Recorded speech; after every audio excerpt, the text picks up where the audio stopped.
All across America and around the world, this is Veterans Radio. This is Veterans Radio. Good day. I'm Jim Fausone. I'm the officer of the deck today here on Veterans Radio, and thanks for joining us. We've got some interesting stories for you. We always want to remind you you can find more about Veterans Radio at its Facebook site or at the web, veteransradio.org, where we're on the web 24/7. You can find a lot of our podcasts there as well. We post new ones every Tuesday, so you can get a new story, a new interview, something you didn't know before by going to veteransradio.org. And before we get started, we want to thank our sponsors. First up, we want to thank National Veteran Business Development Council, nvbdc.org.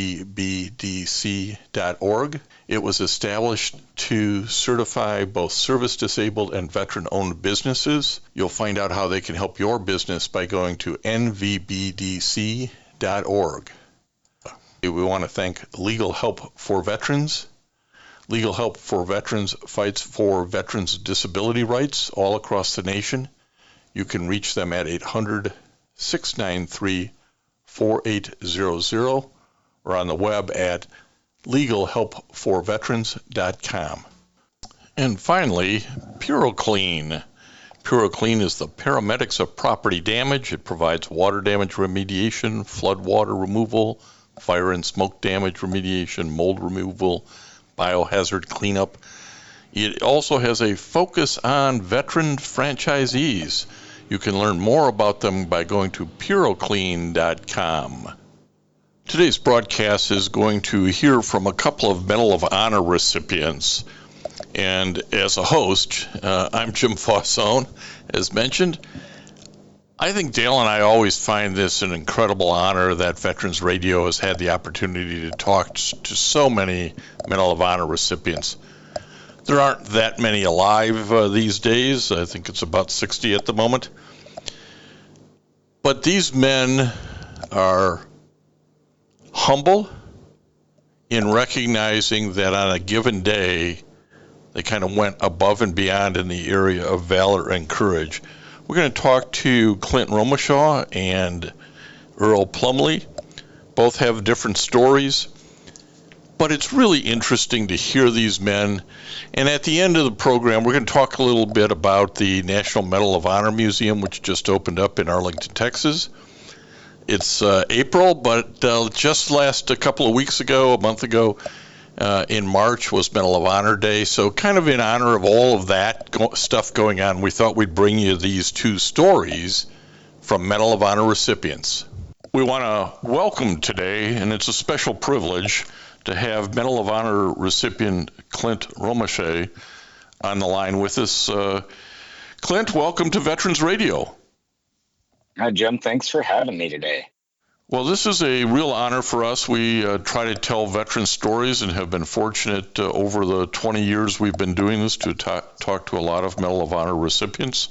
And so we're going to talk with Clint today about himself, a little bit about the battle where his heroics got recognized, but more about kind of what it means, what's involved with being a Medal of Honor recipient. Clint received his Medal of Honor for his actions during the Battle of Kamdesh in 2009 during the war in Afghanistan at a place called Combat Outpost Keating. We'll get into a little bit more of that, but Clint, let's start with, how did a nice guy like you end up in the U.S. Army? So for me, I mean, you could partially say it was kind of a family business with my grandfather being an Army guy, combat engineer, World War II. My dad was Vietnam infantryman, did a couple of tours in Vietnam. Both my older brothers had served, so when it kind of came time to graduation, part of me wants to say I did it because of the family tradition. And that was part of it, but part of it too was 1999. There wasn't a lot going on in the world, and I just wanted to go out and kind of see the world. I wanted to, kind of give back to the country, do my time. I was thinking I'll do 4 years, I'll get some college money. and we'll go from there, which has always kind of impressed me with the great men and women that served after September 11th. Because, like I said, when I joined, we were at peace, and all those kids that, like I said, put that uniform on afterwards, like they knew what they were getting into, and they willingly made that volunteer choice to go do that. Well, you graduated high school in California, and I have a note here that you loved playing ice hockey. I mean, you kind of had the regular upbringing of an American kid, it sounds like, right?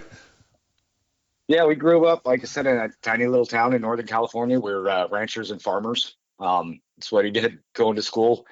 Before going to school every day was they had 3 cows to milk, and that was just we raised alfalfa, and that was just kind of that. The great thing about being in the military, my first exposure was meeting guys from like New York City and the big cities of from around our country, and that's what I always kind of talk to the kids about is that there's so many different walks of life that you get exposed to in the military, and this is a great and big country. You kind of, as you're growing up, you think you're on that little island, and that's the only thing there is out there. But to get that exposure to it is one of those just processes of life that I think everybody should be kind of privy to. Well, I think at times, Clint, people think those of you who's received the Medal of Honor for the heroics under such combat situations must have grown up with a Superman's cape on, and you were just a superhero waiting for your time to come. But as I say, you were just sort of a regular guy. You certainly never viewed yourself in that light, I suspect. No, I wasn't like I grew up being the captain of a football team. Shoot, when I graduated high school, I mean, I was all of 5'5" and about 110 pounds. So, and like I said, I can dig fence line and I can milk cows, and that's the background I came from. It wasn't anything super spectacular. So you did 12 years in the Army, came out as a staff sergeant. Let's talk about a few of your deployments before the final deployment, if you will, in Afghanistan.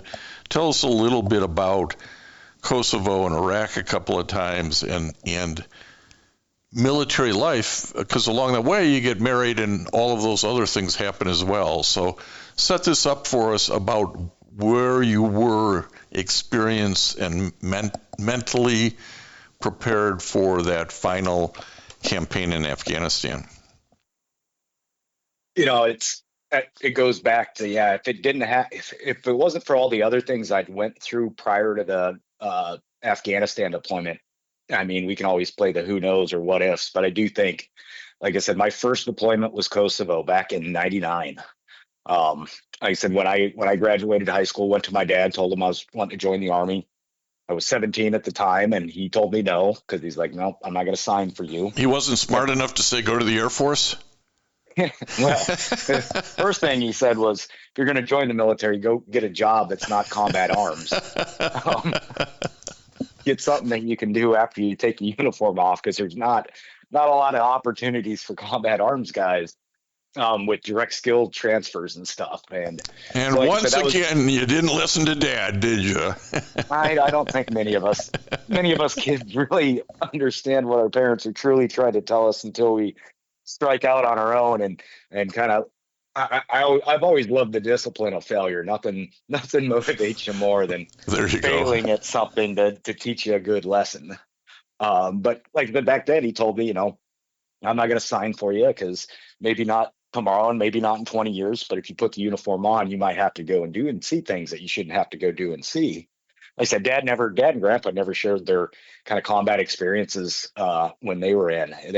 All the stories they shared was always about their buddies and the camaraderie and the shenanigans they'd get into. But, they always kept very tight-lipped and never would open up about their times in combat. So as a young kid, especially growing up in the 80s and 90s, you got this idea of what war is, and, the exposure of Desert Storm, Desert Shield, that was in and out, relatively quickly, and our technology really kind of triumphed. So when I first got on my deployment, going to Kosovo, that's where it first kind of sparked what my dad was talking about, going and doing and see things that no one should have to go do and see. at that time in Kosovo, with the massive genocide going back and forth between the Serbs and the Albanians and Milosevic and all that kind of chaos going on over there, it really put in perspective for me, excuse me, like what I took for granted growing up in this country. I used to complain growing up in that tiny town in Northern California, like the nearest McDonald's was over an hour away. Oh my God, how could you live, right?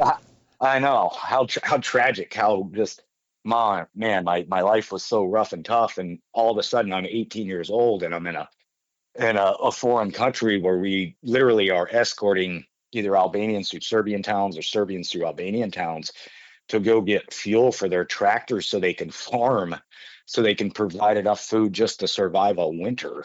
Because if they didn't have a military escort, they'd typically get attacked and killed trying to go, from one town to the next that wasn't either, Albanian or Serbian. And so that I just put into perspective right away. It's like, man, what kind of a punk kid have I been complaining about McDonald's is over an hour away growing up.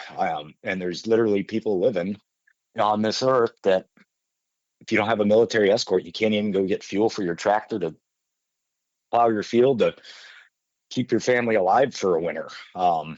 So that's, and a lot of that was peacekeeping operations back then too. So it wasn't direct, combat for us. But like I said, without kind of that realization of, I think we forget because we do live pretty comfortable in America. So it's very easy to forget how much evilness and nastiness and just suffering is going on around the world. Well, it had to replay itself when you went to a couple of deployments to Iraq. Tell us about that. So the 2 deployments to Iraq, my first one was at kind of 2004, 2005 time frame. So very much still very kinetic over there, just after kind of the initial shock and awe and this initial kickoff in 2003.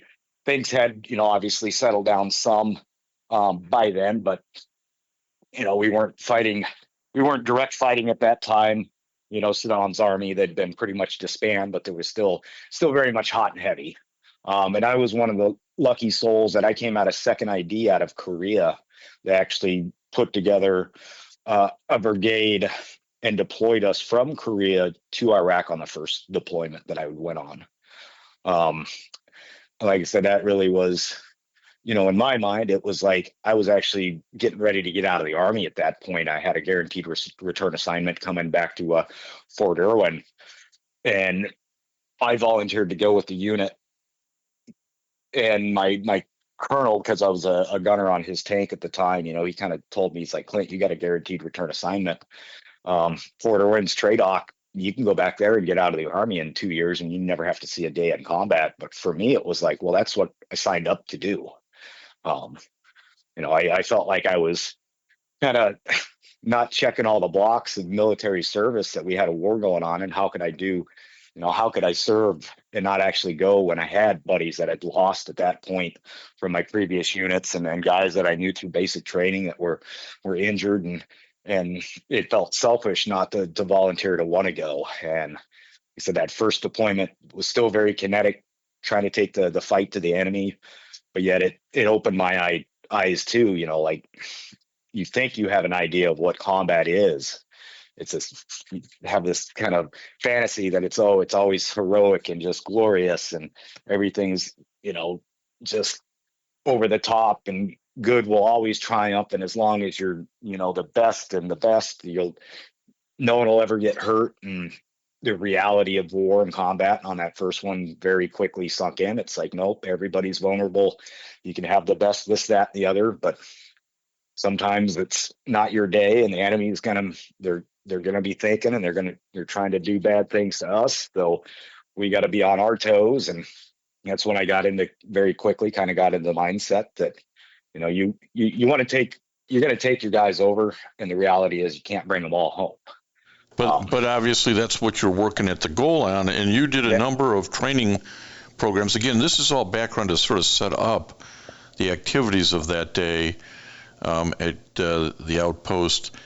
But you had training in long-range reconnaissance courses, advanced leader course, air assault training, cavalry scout. all of that building the blocks of the soldier that you were becoming and were going to need to be on that day, did it feel like you were adding building blocks? Every step of the way. Like I said, even from the first Iraq to the second Iraq deployment, those were two totally different deployments in the way you had to have your mindset and the way your tactics worked. Like I said, the first one was still very kinetic. We were really going after the bad guys directly. And then come the time of the second one, of course, that's the 2006 to 8, and that's more the surge, and that's more hearts and mind and more rebuilding. So then you got to kind of shift gears that, you still got bad guys wanting to take you out, but it's also about, let's get these guys back on their feet so they can take care of their own country, so we don't have to be here for, forever and eternity. And so it gives you kind of the perspective of when you need to kind of come down on the sledgehammer, and then the perspective of sheathing your saber and having some restraint to understand that you got to build things back up after you kind of tear them down and rip them apart. And every time in between, all the training between those deployments all just are like little Lego pieces that you continue to add on to make, something more than just scattered chaos.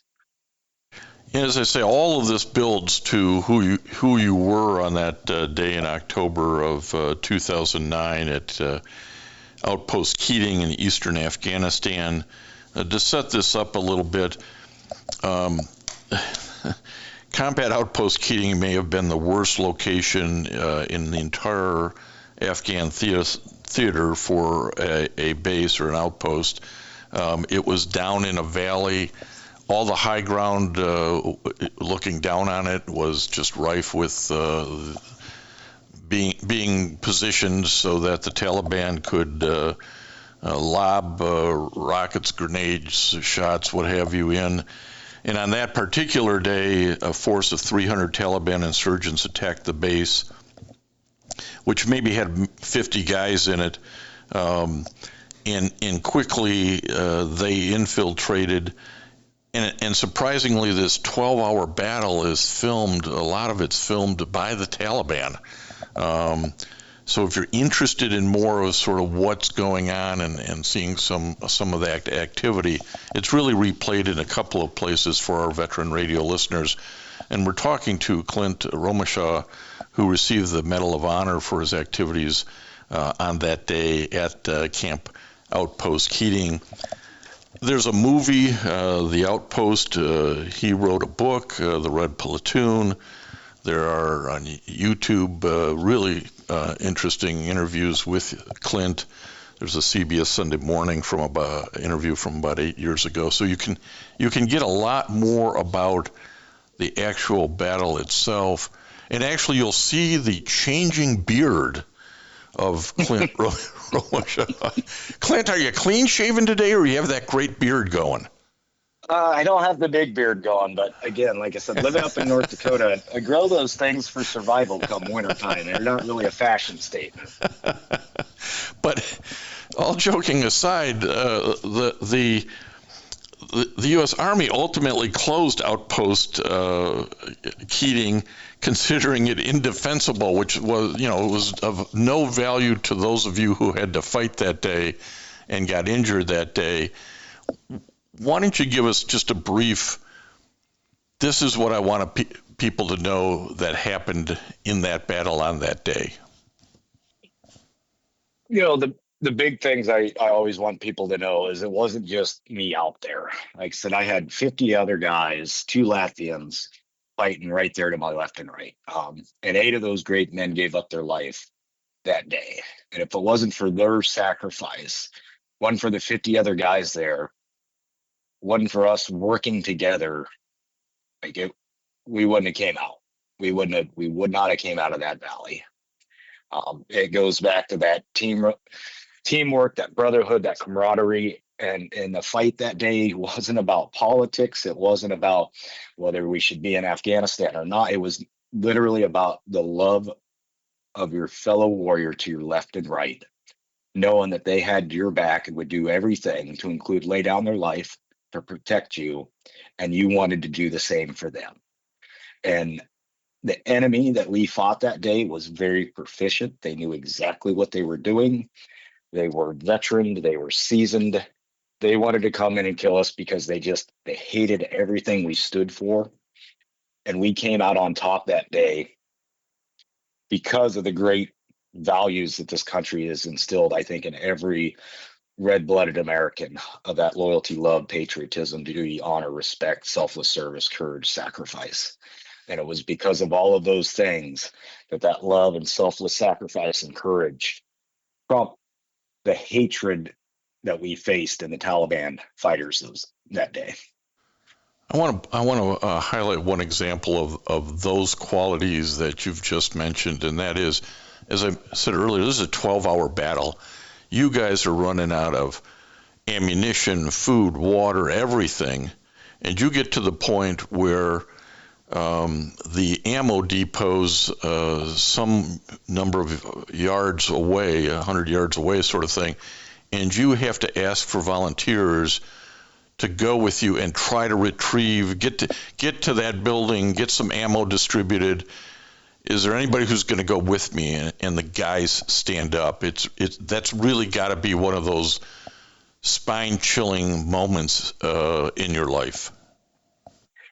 You know, I've got a couple of very fond and just proud moments looking back on my life, and that hands down is one of them. To sit there and, you know, essentially during the course of everything that has gone on, I'm sitting there and I go into the barracks and I'm asking for a group of volunteers.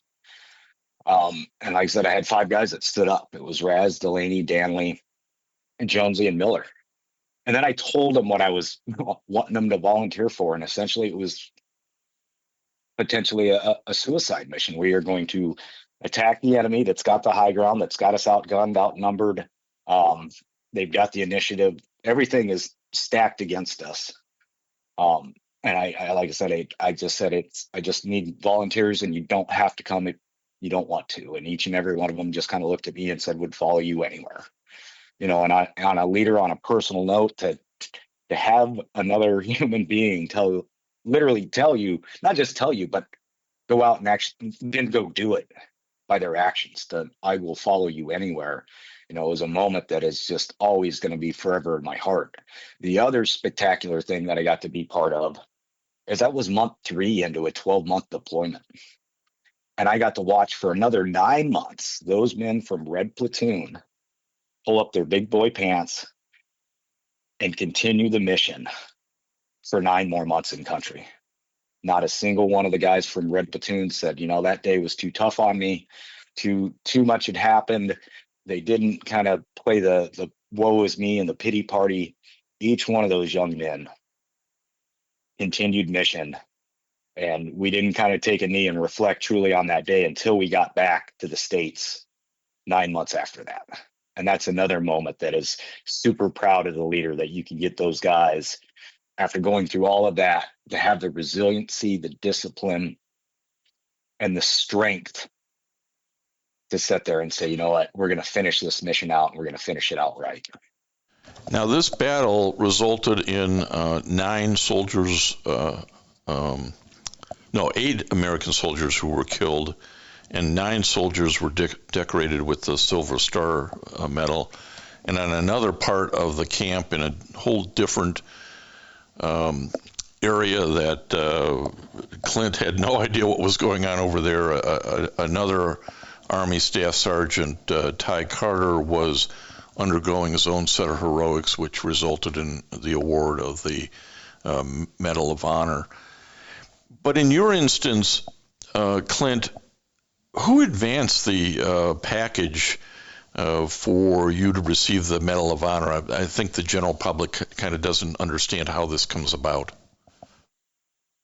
I'm still not 100% clear on that myself, because I'd gotten back from that deployment. I used that was going to be, like I said, my last enlistment in the Army. I figured at that point I'd been in about 10 years, or was going on 10 years right before that deployment. And I thought to myself, well, this will be my last kind of hoorah, and I'll do this last one and I'll get out and figure out what I'm going to grow up to be in life. So my last year in the Army, I did my transitioning stuff just like every other soldier, tried to work on my resume, tried my networking. And I stepped out the door on terminal leave in January 2011, going up to North Dakota to chase oil fields. And I worked up there for 2 years.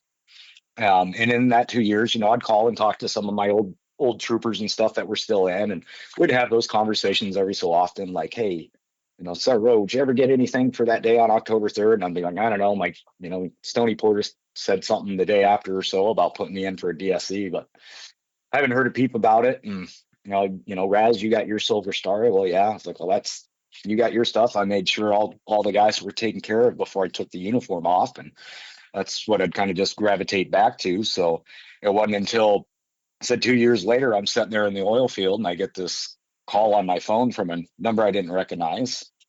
But I went ahead and answered it. And on the other end of the line, all of a sudden it's, hey, this is Colonel Davis, G1 from the Pentagon. And immediately, first thought is like, oh, crap. What did I do? Statute of limitations should be up for anything, and it's very rare that you'll ever have a full bird colonel, typically reaching directly out to a staff sergeant, let alone a former staff sergeant that had been out for 2 years. And he just very quickly had me kind of identify myself and say, hey, we need you to come out to DC. We got something to tell you. I'm sitting there trying to talk to him on the phone. It's like, that's the great thing about cell phones, sir, is you can just tell me over the phone. I don't have to go anywhere. I'm working 6 to 7 days a week out in the oil fields here, and I don't know if I'll get time off. So just tell me. And he's like, no, it's something we got to do in person.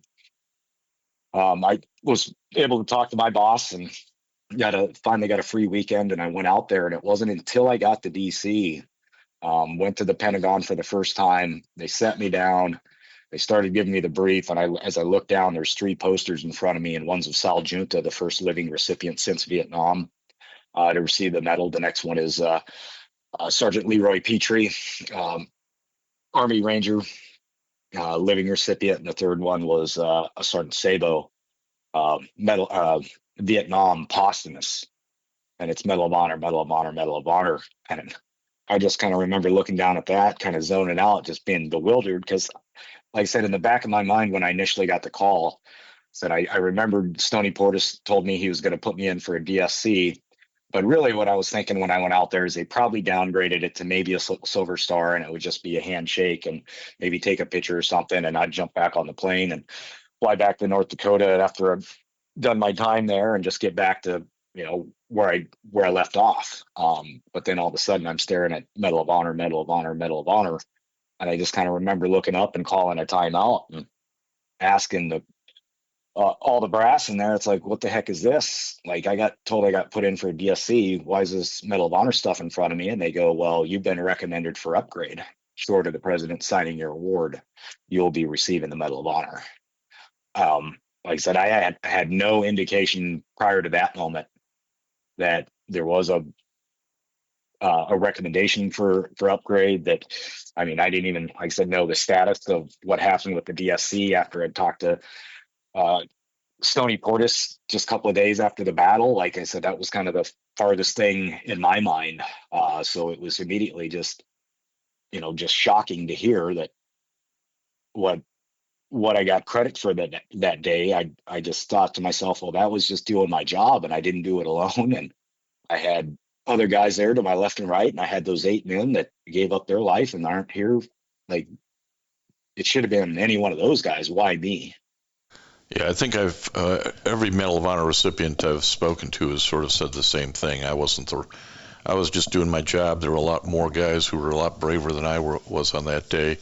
But that's how you feel. Obviously, the review boards, the brass all the way on up, saw this as something different. And it's not just for you, right? It's really a recognition that the country wants the whole community, or all the communities which you're a part of, to be recognized in. And there are a lot of communities that look at this and say, hey, that's my guy, whether he was from a little town in Northern California or up in the oil fields of Minot, North Dakota area.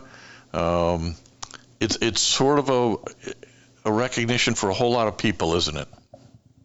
Yes, so it's something that, like I said, in that moment, I couldn't even begin to wrap my head around. But now, time has gone by, and I got to meet some of, the first Medal of Honor recipient I ever got to meet was Major General Foley. And before that, I never thought in a million years I'd ever meet a Medal of Honor recipient, let alone be acknowledged for the award. And then all of a sudden, I'm meeting a retired 3-star general that was awarded his back in Vietnam, and that's one of those incredible things. Is I still remember the first piece of advice General Foley gave me, and he's like, "You got to learn how to say no," because after receiving the medal, he's like, "You'll be asked to go and do a whole bunch of things, and they're really great. But he's like, you always got to make sure you're true to yourself and take time for your family. Absolutely. You are going to have to learn how to say no to certain things." Well, we are certainly glad you didn't say no to Veterans Radio, Clint Romesha, today. Let me ask you to tell us a little bit about what's it like being in the White House on the day you're to receive the award. I know they put you in the back room before they all bring you out. I mean, the real world doesn't get a chance to look inside that or get a feel for that. Tell us about that day. That day was just a whirlwind of emotions. And I mean, I can only imagine it's like a bride at her wedding day, but on steroids, right? So I remember getting to the White House, and they brought me and my family in early. They gave us like a private tour and kind of gave us kind of the lay of the land on how the ceremony and stuff should be. And as we're doing that, the rest of everybody else is kind of going through the security, and they're going into the room the ceremony is going to be in. And then it came time to go. I said, go into the Oval Office and meet President Obama. I just remember prior to that, it's been about a decade ago. So like my youngest, he's 13 now, but at that time, I think he was 1.5. My middle daughter was, I think, 3.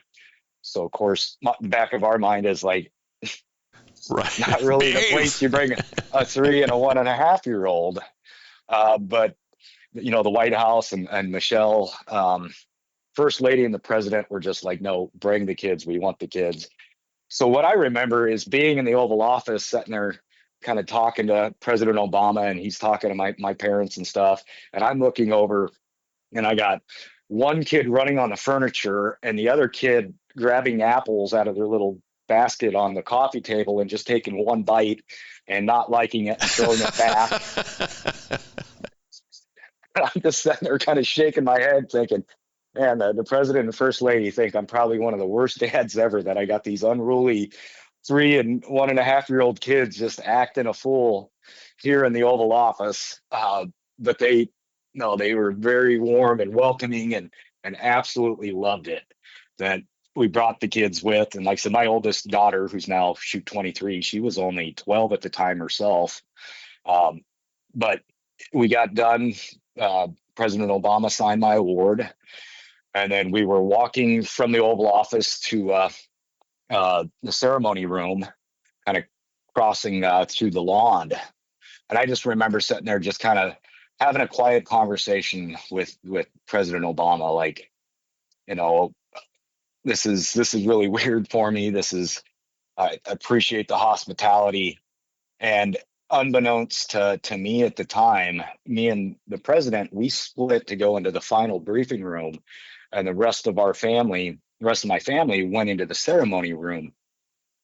Didn't realize it at the time. Wasn't until after the fact that my 1.5-year-old son, prior to us walking through the door, as we'd had that tour earlier, he had known there was a glass of water set behind the podium where the president was going to give a speech. So right before we came in, apparently he broke free. He was running up on stage. One of the Marines was trying to chase him down to get him out of the way of the podium, knowing me and the president were about to walk in. And there's this great picture of it. Yes. There's this picture of this little dude looking at the podium. He's got his suit coat on. He's looking sharp. But that's not told in many of the stories. I've seen the picture. I didn't get, I wonder how that happened. So they finally corralled him and got him back in a seat. Yes, they corralled him, got him back in the seat. And, the chaplain even told my family and stuff, hey, look, if Colin's my youngest, hey, he's a 1.5-year-old. If he's going to get up and just let him do it. Like, so we'd kind of had permission from the chief of chaplains.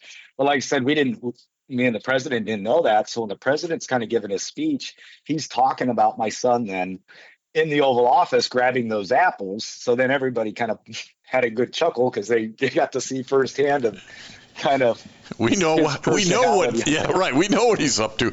Did a number of your Red Platoon guys get to attend the ceremony? Yes, I think we ended up having, it was almost 22 of them that had gotten out, that were there to attend, and then I think we had another 12 or 15 that were still active, so they were able to come in on the Army side wearing their uniform. That's going back to that day. Like I said, it was just a whirlwind. There's not a whole lot of things I remember specifically about that day, other than said my kids acting a little unruly in front of the president and the first lady. The thing I do really remember vividly, though, is I remembered being up on stage and feeling just embarrassed and I just felt like I wanted to disappear. It was just weird to sit up there and hear all these things being talked about and all these heroics and this and that. I'm in the back of my mind, like I said, I just wanted to disappear because I was sitting there and I was thinking of Kirk and Gallegos and Mace and Hart and thinking like, those guys aren't here. Why am I getting all this attention? And I'm just trying to pick a spot out on the wall that I can focus on, so I just don't totally lose it.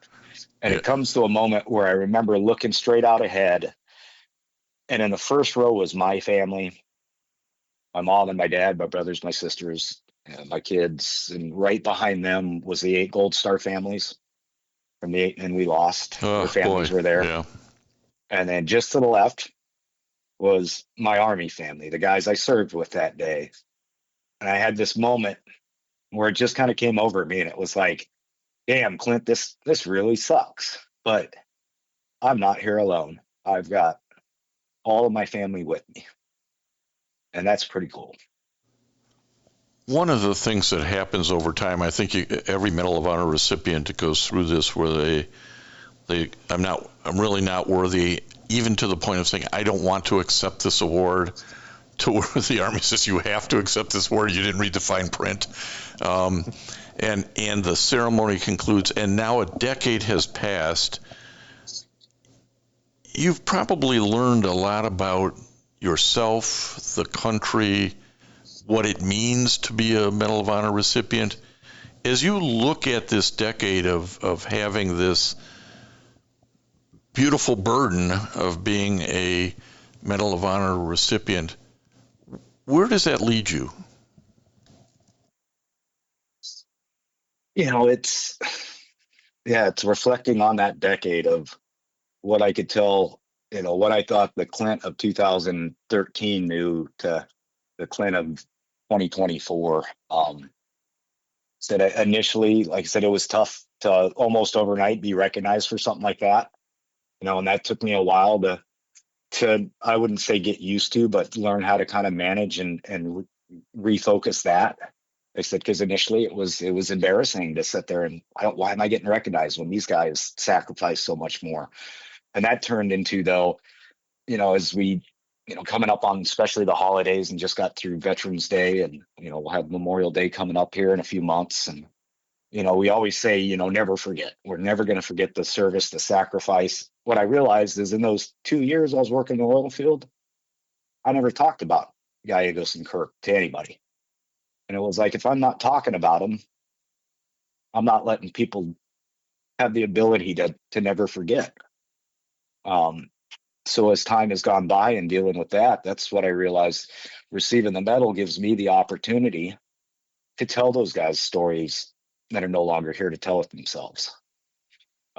That's been one of the greater life lessons I've kind of taken after receiving the medal, that the medal might get the attention and I might be the one wearing it, but it gives me the opportunity to shine that light, that spotlight that I don't want shown on me, but I can take that and I can redirect it and talk about the 8 men we lost, talk about issues our veterans are having today with the suicide and underemployment and lack of meaningful employment and issues with their health care and coverage to the VA. It's given me an opportunity and a platform that so many others that have worn the uniform will never get. As I mentioned at the outset, these Medal of Honor recipients are really good guys, humble guys. You know, they all don't want this recognition, but they learn how to use it. This ran a little long. Let's hear from our sponsors, and we'll get you one more Medal of Honor story before we get out of here. Military veterans touch everyone's life. I'm guessing right now you're thinking of a veteran, a close friend, relative. Maybe it's you. Even the toughest of us sometimes need help, but don't know where to turn for support. You don't need special training to help a veteran in your life. Even small actions can make a world of difference. If you know a veteran in crisis, please call the Veterans Crisis Line, 800-273-8255. 800-273-8255. A message from the U.S. Department of Veterans Affairs. Well, I don't really have enough time to do the Medal of Honor recipient Earl Plumley's story proper justice. So what I'm going to do is drop in a short interview that was created regarding a Medal of Honor recipient from Alabama. That's kind of an interesting story as well, Cecil Bolton. So listen to that, and we'll bring you the Plumley story next month. Welcome back, everybody, for another deep dive. And today we are going to look at the life of Cecil H. Bolton. Okay. This guy led a seriously double life.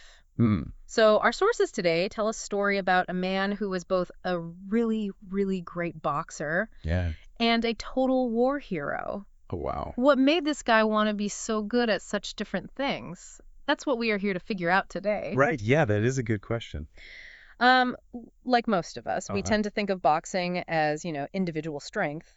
Right. And agility and speed. But war often calls for a whole team to work together and strategy and, stuff like that. Definitely. So how did both of these experiences come together to form the life of Cecil Bolton? It's interesting how you wouldn't really think that those two things would go together. Right. But maybe they do. Yeah, maybe. So let's see. Okay, so Cecil H. Bolton was born in Crawfordville, Florida, way back in 1908. Wow. Yeah, and his family, they ended up settling in Huntsville, Alabama sometime in the late 1920s. No, here's the thing. You ready for this? Yeah. Before the war, Bolton was a boxer. Oh, really? Yeah, and they called him Bushy Bolton. Bushy Bolton. I love it. I know, right? That's great. And get this, he wasn't messing around. Oh.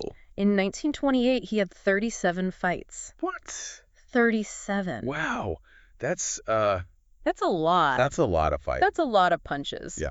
And he was also a referee, which I think is really cool. Yeah, absolutely. He knew the boxing world like inside and out. It really sounds like he was, at the heart of it all. Yeah, he was a real local sports star. Yeah. His boxing career lasted 16 years. Wow. Which is amazing, and he was like a hometown hero in Huntsville. Yeah, well, it makes you think maybe all those years he spent in the ring, facing different opponents all the time. Yeah. Maybe that's where he got his mental toughness from. Right. Maybe that's where he learned to be so resilient. Yeah, maybe that's how he was able to do all the crazy stuff he did on the battlefield later on. Right, like a different type of training, Yeah, it's not something you'd usually connect boxing and, being a war hero. Right. But you're right, maybe all those years boxing really did get him ready to be courageous. And, Bolton was also a really smart businessman. Oh, yeah. He owned a nightclub even. And he managed some other boxers. He was a big part of the Huntsville community. So not just a tough guy, but a real leader, too. Exactly. And I bet all that experience helped him become a great leader in the Army later on. Yeah, you're right, because leading a bunch of boxers and running a business, you have to inspire people and come up with plans and make tough decisions. For sure. And those are all things that are important in war, too. Yeah. Okay, so we've got Bushy Bolton, the hometown boxing hero, a successful businessman, and a leader in Huntsville. Yep. Then 1942 comes along, and everything changes. World War II. Yep, and at 33 years old, Bolton gets drafted into the Army. Wow. Can you imagine going from boxing rings and nightclubs to like boot camp? That is a huge change. Yeah. What do you think? How do you think he dealt with that? It must have been really hard. Total. But I bet even though everything was different, yeah, some things probably stayed the same. Like what? Well, in boxing and war, there's one main goal. To win. To win, that's it. Okay. And to do that, you need discipline and focus. Yeah. And you have to push yourself beyond your limits. Totally. And those are all things Bolton learned from boxing. Yeah. So maybe those years in the ring gave him like a mental model. For dealing with challenges. Yeah, even if they're completely different challenges. Exactly. Like war instead of boxing. And don't forget about his leadership skills. Oh, right. From managing those boxers and running that nightclub. Yeah. I bet that helped him adjust to leading soldiers. Yeah, because in the Army, it's not just about you anymore. Yep. You're part of a team and you're responsible for other people. Exactly. So Bolton goes through basic training, then he does really well at officer candidate school, and he becomes a second lieutenant. Okay. And then they assign him as a weapons platoon leader in Company E, 2nd Battalion, 413th Infantry Regiment, 104th Infantry Division. Wow, that's a lot. It is, isn't it? So for someone like me who doesn't know anything about the military, what does all that even mean? So basically, a weapons platoon is like a special unit within a bigger company. Okay. And they're the ones with the big guns. Okay. Like machine guns and mortars. Oh, wow. So in Bolton's case, that meant he was right there on the front lines leading his men into battle. Oh, wow. Yeah, the 104th Infantry Division, get this, they had a nickname. What was it? The Timberwolves. Oh, that's cool. Yeah, I know, right? Those nicknames are kind of like taking that team spirit from boxing and bringing it to the battlefield. Right. It's all about having that feeling of being a part of something bigger. So Bolton, our boxer, is now Lieutenant Bolton leading a weapons platoon called the Timberwolves. Yep. What happens next? Well, August 27th, 1944, the Timberwolves sail off to Europe. Cool. They arrive in France on September 7th. Okay. And by October 23rd, they're fighting in Woestfisel, Belgium. So things move pretty quickly. Very quickly. And I bet the closer they got to the fighting, the more intense things got. I'm sure it was pretty stressful. Yeah. So that brings us to a really important part of Bolton's story. Yes, it does. November 2, 1944. Okay. The Timberwolves had just crossed the Mark River in the Netherlands. And as soon as they do, they get hit with all this enemy fire. Oh, wow. Yeah, it was bad. Oh, no, it was really bad. So they're like trapped and getting shot at from all sides? Yeah, it was a tough spot. 2 German machine guns had them totally pinned down. Oh, wow. And their mortars weren't doing any good because they couldn't see where the Germans were. Okay. So people were getting hurt. Man, I can't even imagine what that must have been like. It's hard to picture, isn't it? All that chaos and the fear and the noise. Yeah, definitely. And to make things even worse, Bolton was already hurt. What? Yeah, he had shrapnel in both legs, a bullet in his shoulder. Oh, my God. Another one that just grazed his mouth. And he'd even been knocked unconscious for a bit. Seriously? You think that would be enough to make anyone give up? Yeah, you'd think. Right. But not Bolton. Remember we were talking about how tough he was from all that boxing? Right. Yeah. What really came in handy here, even though he was all messed up, his first thought was for his men.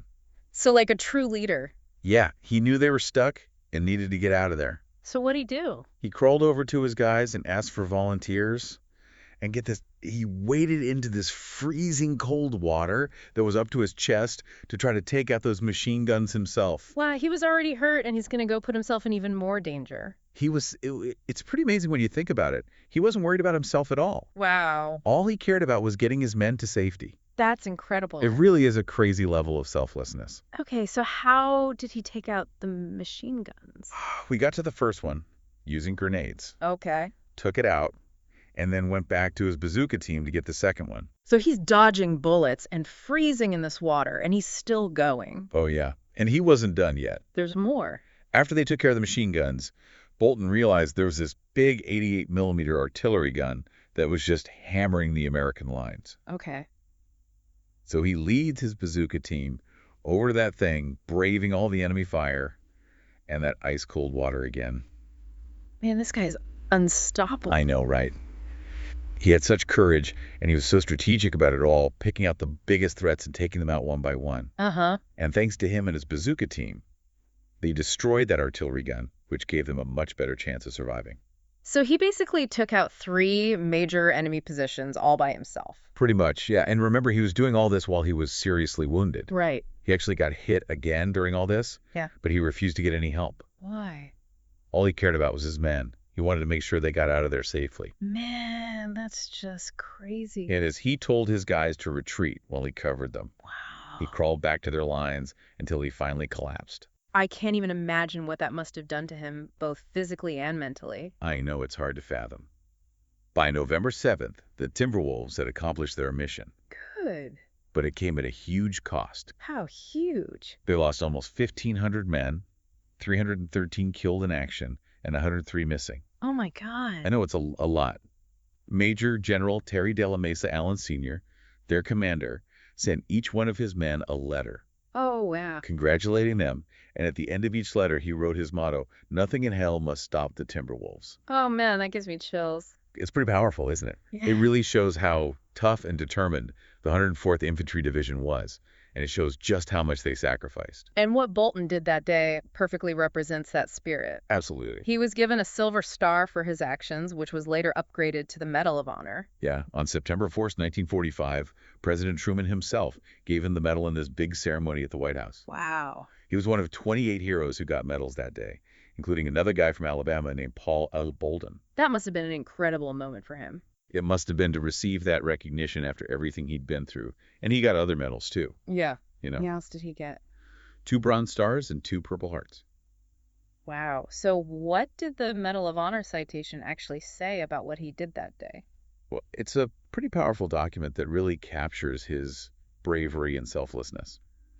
I think it's worth reading a part of it here. Okay, let's hear it. Okay, it says, as leader of the weapons platoon of Company E, 413th Infantry Regiment, 104th Infantry Division on the night of 2 November 1944, First Lieutenant Bolton fought gallantly in a pitched battle which followed the crossing of the Mark River in Holland. So it starts by setting the scene, the craziness of the battle and how hard it was to fight there. Exactly, and then it talks about how Bolton first tried to use the mortars to take out the machine guns, but they couldn't see where they were, Okay. and he kept directing the fire until he got hurt so badly that he was knocked out. That's some serious determination. It really is. He didn't give up even after being wounded. And then the citation goes on to describe how he took out the machine guns and that 88-millimeter artillery piece. Mm-hmm. And it talks about how brave he was and how he was a great leader and how he was thinking strategically the whole time.